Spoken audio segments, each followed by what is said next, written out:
میں یہ جو نسخہ آپ کو اس ویڈیو کے اندر بتانے والا ہوں، یہ نسخہ میں نے پہلے بھی شیئر کیا ہوا ہے، لیکن اس کو ادھورا قرار دیا گیا لوگوں کی طرف سے، تو میں نے سوچا کہ یہ نسخہ دوبارہ استعمال کرواؤں اور ساری ڈیٹیل بتاؤں کہ اس کے ساتھ ساتھ آپ کو کون سے پرہیز کروانے چاہیے۔ بسم اللہ الرحمن الرحیم، السلام علیکم۔ آج کی اس ویڈیو میں آپ کے ساتھ ایک ایسا نسخہ لے کر حاضر ہوا ہوں جو مردوں اور عورتوں کے لیے دونوں کے لیے خاص ہے۔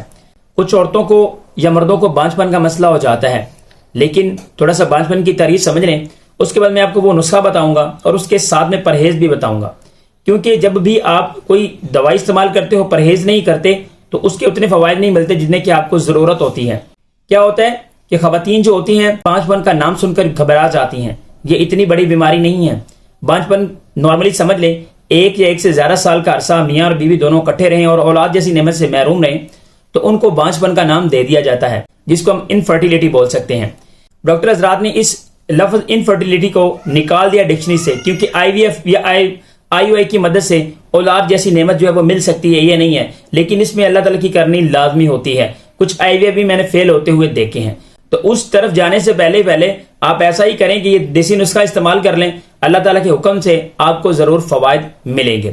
میرا نام ہے حکیم محمد احمد۔ ویڈیو مزید آگے بڑھنے سے پہلے چینل کو لازمی سبسکرائب کر لیجیے گا۔ جب خواتین کے پاس ایک یا ایک سال سے زیادہ عرصہ گزر جاتا ہے، اولاد جیسی نعمت نہیں ہوتی، تو ان کو طرح طرح کی باتوں کا سامنا ہوتا ہے اور اس وجہ سے وہ زیادہ سٹریس لینا شروع کر دیتی ہیں، اور سٹریس کی وجہ سے ان کے ہارمونز کا بیلنس بھی بگڑنا شروع ہو جاتا ہے، تو مسئلہ مزید بڑھ جاتا ہے۔ میں یہ جو نسخہ آپ کو اس ویڈیو کے اندر بتانے والا ہوں، یہ نسخہ میں نے پہلے بھی شیئر کیا ہوا ہے، لیکن اس کو ادھورا قرار دیا گیا لوگوں کی طرف سے، تو میں نے سوچا کہ یہ نسخہ دوبارہ استعمال کرواؤں اور ساری ڈیٹیل بتاؤں کہ اس کے ساتھ ساتھ آپ کو کون سے پرہیز کروانے چاہیے۔ پھر میں آپ کو وہ نسخہ بتاتا ہوں۔ آپ نے میاں اور بیوی دونوں نے یہ نسخہ استعمال کرنا ہے اور اللہ تعالیٰ کے حکم سے بہت زیادہ فوائد ہوں گے آپ کو۔ سب سے پہلے آپ نے دال چنا نہیں استعمال کرنی، دال مونگ نہیں استعمال کرنی، ڈبل روٹی نہیں استعمال کرنی، حلوہ پوری نہیں استعمال کرنی، تمام قسم کے کھٹے فروٹس نہیں استعمال کرنے، بازاری تلی ہوئی چیزیں بالکل ہرگز استعمال نہیں کرنی، آپ نے ٹھنڈا دودھ استعمال نہیں کرنا، تمام قسم کے ٹھنڈے مشروبات کا استعمال نہیں کرنا، مطلب کہ آپ نے وہ والی چیزیں بالکل نہیں کھانی جس سے آپ کے ہارمونز کا بیلنس بگڑ جائے۔ اس کے بعد اب ہم چلتے ہیں نسخے کی طرف۔ نسخہ ہے ریش پیپل، کسی بھی پنسار کی دکان سے بآسانی مل جانے والا ہے، عام الفاظ میں اس کو پیپل کی داڑھی بھی بول سکتے ہیں۔ ریش پیپل، اس کے ساتھ سرخ شکر، یہ دو ایسی چیزیں ہیں جس کو آپ نے ہم وزن لے لینا ہے۔ زیادہ سے زیادہ 200 روپے کی لے لیں یا 100 روپے کی لے لیں۔ اس کو ہم وزن باریک پاؤڈر بنا لیں۔ جیسے ہی آپ کے حیض والے دن آئیں، مثال کے طور پر اگر حیض والے دن نہیں ہے تو اس کو محفوظ کر سکتے ہیں، یہ خراب نہیں ہونے والا۔ اس کو محفوظ کر لیں۔ ایک چائے والا بڑا چمچ آپ نے جب ہی حیض کا دن شروع ہو، پہلا دن، اس دن سے استعمال کرنا ہے۔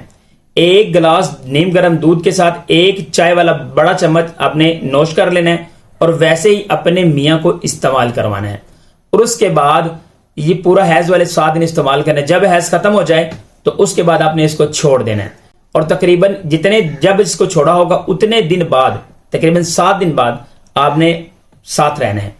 اور اللہ تعالیٰ کے حکم سے اگر آپ یہ نسخہ استعمال کرتے ہو اور ساتھ میں آپ پرہیز کرتے ہو، انشاءاللہ عز و جل آپ کو یہ تمام مسائل کا سامنا دوبارہ نہیں کرنا پڑے گا۔ اگر آپ کو یہ ادویات نہیں ملتی کسی بھی پنسار کی دکان سے، تو آل اوور دا پاکستان آپ یہ ادویات ہم سے منگوا سکتے ہو۔ ہم آپ کو بذریعہ TCS صاف ستھری میڈیسن کر کے آپ کو گھر پر پرووائڈ کر دیں گے، پھر آپ اس کو بآسانی استعمال کر سکتے ہو۔